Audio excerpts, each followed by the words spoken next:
Most people think Klarna is just free money for online shopping. But here's the truth no one tells you. In 2026, Klarna can be incredibly convenient if used correctly. But it can also become dangerous very quickly if you misunderstand how the payments, fees, and spending habits work. A lot of users start using Klarna for one small purchase. Then suddenly they're juggling multiple payment plans at the same time without realizing how much money they actually owe.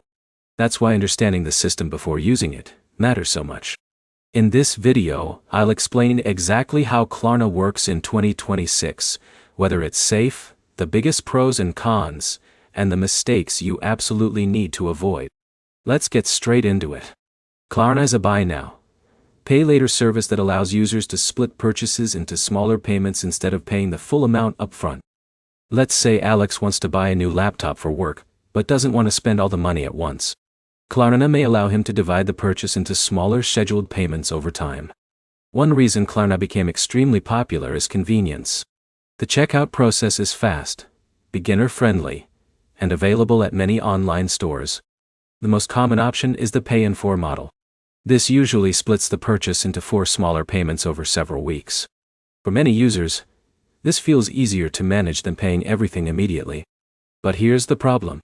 Small payments can psychologically feel cheaper, even when users are overspending overall. This is where many people lose control without noticing. Now here's where it gets interesting. Klarna may not always function exactly like a traditional credit card, but missed payments can still create financial problems. Depending on the financing option, late payments or unpaid balances may lead to fees or account restrictions. For example, Jake buys clothes, headphones, and concert tickets using separate payment plans.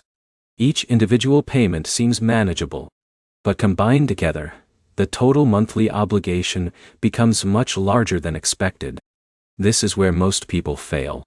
They focus only on whether they can afford the next payment, instead of whether they can truly afford the full purchase. Another important thing users ask is whether Klarna is safe.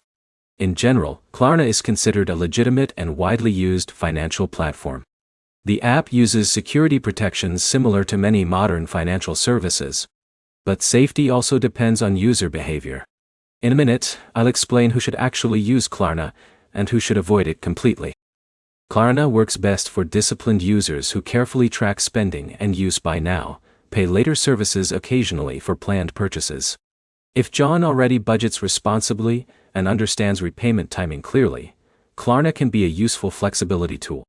But if someone constantly uses installment payments for impulse shopping or everyday expenses, debt can build faster than expected. So, is Klarna worth using in 2026? For responsible users who understand repayment schedules and avoid overspending, yes, it can be convenient and flexible. But the biggest risk is not the app itself.